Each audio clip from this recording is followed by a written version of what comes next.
Bien sûr, de crypto, les infos crypto pour ceux qui n'ont pas le temps. Un géant, un requin de la finance qui s'intéresse au marché crypto, qui veut racheter la peur, qui veut racheter la crise. C'est ce qu'on va voir ce matin, sinon ça dévisse du côté de la map. Plein de petites choses à vous raconter. Le BTC, il est à 16 900 $, il perd 0,6%.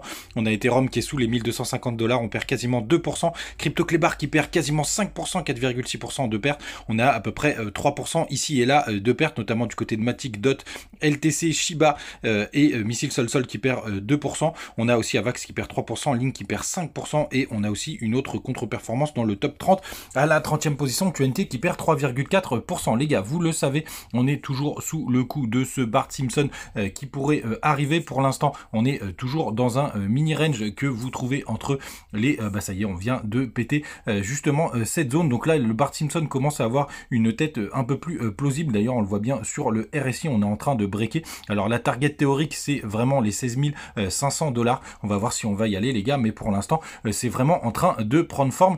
Je vous l'annonce depuis hier. On va regarder ce que ça donne du côté du long short ratio. On a toujours une majorité de personnes qui est en long à 57% les gars. Donc attention, mais on est en train d'avoir la preuve en image. Ça, par contre, on a pas mal de positions qui se sont clôturées. Ça, c'est plutôt une bonne nouvelle sur le spot. Ça n'achète pas du tout. Hein. Vous le voyez juste ici, on a une perte d'envie sur le spot. Par contre, on paye pour être en short. Donc ça veut dire qu'il y a pas mal de personnes quand même qui sont positionnées en short, qui viennent de se positionner en short. On va voir ce que ça va donner du côté du Max Payne. Les gars, je vous les repasse pas tous, mais que ce soit aujourd'hui, demain et après-demain, on est aux 17 000 $. Donc on est vraiment dans les clous. Il y a toujours cette tolérance d'à peu près 500 $. Donc on corrige plutôt pas mal ce matin et c'est assez cohérent avec ce qu'on a du côté des liquidations. Hein. On va regarder en direct live ce que nous a partagé ce matin, je crois que c'est Hugo. Vous avez toujours ce gros pic vers les 16 500 $, on le voit très bien juste ici. Il y a un petit pic au 17 090, je dirais à peu près dans ces clous-là, mais pour l'instant, il y a toute cette zone à aller chercher, je pense, malheureusement qu'il va falloir faire ce petit nettoyage si on veut repartir to the moon. D'ailleurs, je garde toujours ma target vers les 18 500 $, mais ce petit nettoyage en BART commence à faire son effet. Du côté des petits time frames, je peux vous partager. On regarde ce qui se passe sur le 1 heure, mais on va avoir à peu près les mêmes résultats. Vous voyez ici on a cette mèche bien dégueulasse là au moment où j'enregistre, c'est assez intéressant à voir. Est-ce qu'on a été chercher des poches de liquidité? Alors possiblement sur le 4 heures on a récupéré tous ceux qui avaient mis des stops juste ici, mais je pense malheureusement qu'il faut vraiment qu'on aille au moins se poser sur cette petite structure qu'on avait là et l'ancien range. On va voir ce que ça va donner ce matin.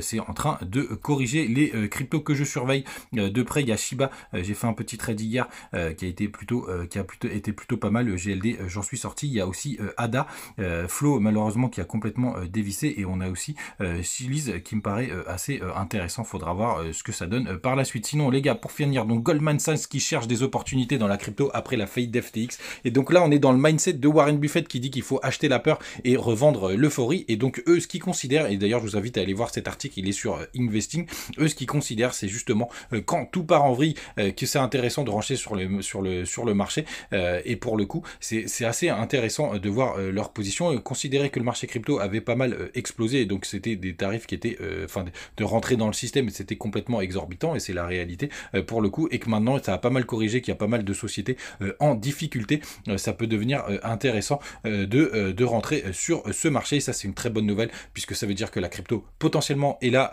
pour rester, est là pour durer. Mais si vous n'avez pas cette conviction, je pense que vous ne seriez pas sur cette chaîne, et pour le coup pour eux c'est vraiment le moment de pourquoi pas investir et déverser des millions de dollars sur le marché crypto. Bref, je vous invite à lire cet article qui est vraiment sympathique et qui est une très très bonne nouvelle pour le marché. Est-ce que ça permettra d'avoir ces millions de dollars qui permettront de lancer le prochain bull run? Ce sera peut-être cela, ce sera peut-être aussi ceux d'autres personnes, ce sera peut-être Twitter. Il y a une rumeur folle en ce moment par rapport à un Twitter coin qui aurait été décelé dans le code. Bref, pas mal de bonnes nouvelles pour l'avenir, même si pour l'instant on reste en mode dégradé. Les gars, faites attention à vous, on se retrouve comme d'habitude demain, salut.